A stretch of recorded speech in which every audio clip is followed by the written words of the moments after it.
ಇತ್ತೀಚೆಗೆ ಮದುವೆ ಹಂತಕ್ಕೆ ಬಂದು ಆ ಮದುವೆ ಮುರಿದು ಬಿದ್ದಿರೋ ಹಲವಾರು ಘಟನೆಗಳು ನಡೆದಿದೆ. ಅದೇ ರೀತಿ ಈಗ ಹಾಸನದ ಬಿಜಿಎಸ್ ಕಲ್ಯಾಣ ಮಂಟಪದಲ್ಲಿ ಘಟನೆಯಾಗಿದೆ.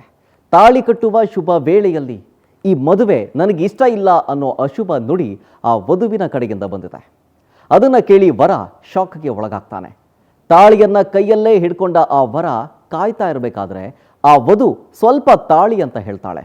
ಅದಕ್ಕೆ ಕಾರಣ ಮುಹೂರ್ತದ ಸಂದರ್ಭದಲ್ಲಿ ಯುವತಿಗೆ ಬಂದಂತಹ ಅದೊಂದು ಫೋನ್ ಕಾಲ್. ಆ ಫೋನ್ ಕಾಲ್ ಬರ್ತಾ ಇದ್ದಂತೆಯೇ ಆ ಫೋನ್ ಯಾರು ಮಾಡಿದ್ದು ಏನೋ ಅನ್ನೋದು ಇನ್ನೂ ಕೂಡ ಕನ್ಫರ್ಮ್ ಆಗಿಲ್ಲ. ಆದರೆ ಆ ಫೋನ್ ಕಾಲ್ ಬರ್ತಾ ಇದ್ದಂತೆಯೇ ಆ ವಧು ನನಗೆ ಮದುವೆ ಬೇಡವೇ ಬೇಡ ಅಂತ ಹಠ ಹಿಡಿದು ಕೂತ್ಕೊಳ್ತಾಳೆ. ನಾನು ಬೇರೆ ಹುಡುಗನ್ನ ಪ್ರೀತಿ ಮಾಡ್ತಾ ಇದ್ದೀನಿ ಅಂತ ಹೇಳ್ತಾಳೆ.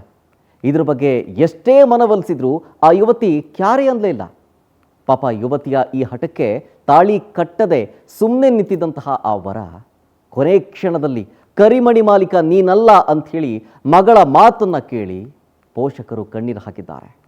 ಸಾವಿರಾರು ಕನಸು ಕಂಡಂತಹ ಮದುವೆ ನಿಶ್ಚಯ ಮಾಡಿ ತಾಳಿ ಕಟ್ಟುವ ಮುನ್ನ ಈ ವಿಚಾರವನ್ನು ಹೇಳಿದ್ದು ಅಲ್ಲಿದ್ದಂತಹ ಎರಡೂ ಕುಟುಂಬಕ್ಕೆ ಆಘಾತವಾಗಿದೆ.